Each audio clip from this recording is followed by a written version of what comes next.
answer this. For decades, 911 lived quietly in the background of federal policy. Everyone agreed it was important, but nobody wanted to own it. Well, that just changed.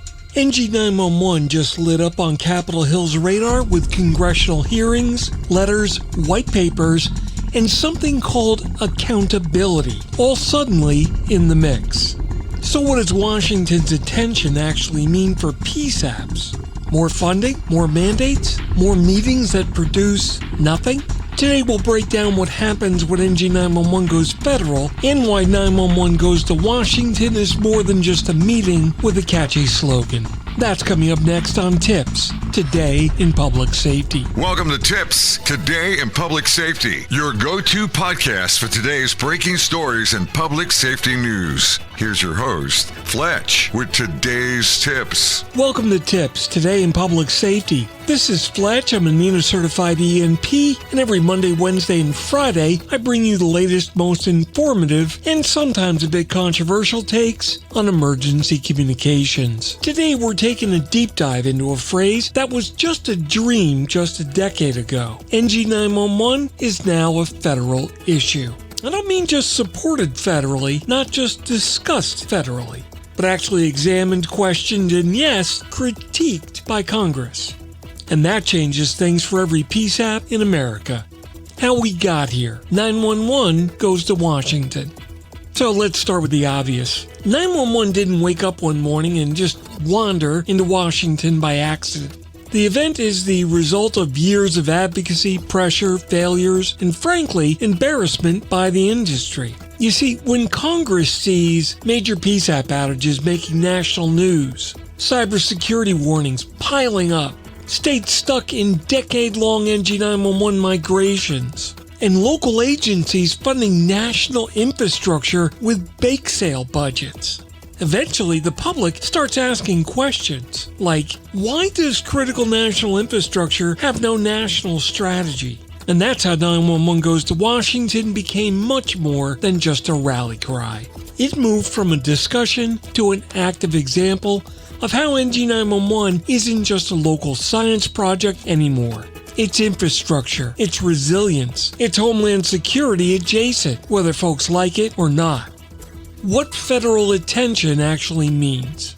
So let's clear up a dangerous myth. Federal attention does not automatically mean federal control, federal ownership, or Washington running your PSAP. What it does mean is this: visibility. Congress staffers now know what an EZNet is. Scrutiny. Funding without outcomes is being questioned. Consistency pressure. 50 different approaches is becoming harder to defend. And metrics. We're working on it is no longer an acceptable status report. Translation? Local PSAPs are going to be asked a lot of questions like, what have you deployed? What risks remain? What does a failure look like? And if you got some, where did the money go? None of these things is theoretical anymore.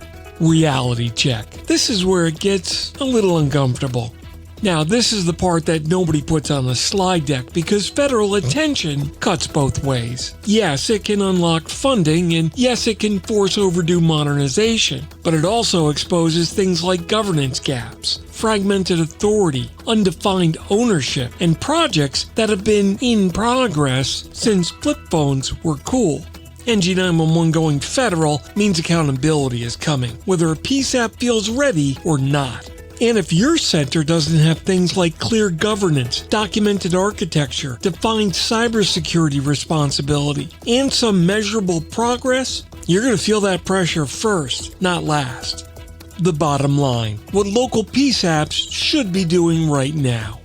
Here's your takeaway. NG911 being federal doesn't remove local responsibility. It actually raises the bar on it. Every PSAP needs to be asking questions. Things like, can we clearly explain our NG911 posture? Do we know our single points of failure? Are we prepared to answer hard questions, not just vendors? And do our decision makers understand the difference between funding and strategy? Because Washington isn't coming to save 911. They're coming to understand why it still breaks and who needs to own the fix. And that wraps up today's episode of TiPS Today in Public Safety. Thanks so much for listening. I hope this gave you something to think about in your agency's migration into the future.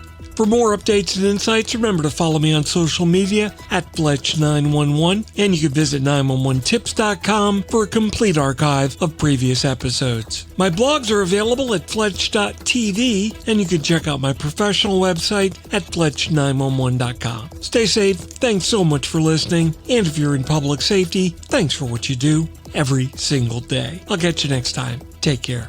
You've been listening to TiPS Today in Public Safety, your go-to podcast for today's breaking stories and public safety news. Hosted by Fletch and available every Monday, Wednesday, and Friday. Catch past episodes on 911tips.com. Be sure to like and subscribe, and remember to join us each week for the latest on NG911. I am Spider Harrison, the official 911 voiceover dude. Catch me on Sirius XM on various channels, including 90s on 9, the 10 spot, and on the Weekend Countdown on Hits 1. Or don't regret it for the rest of your life. Either way, I'm good.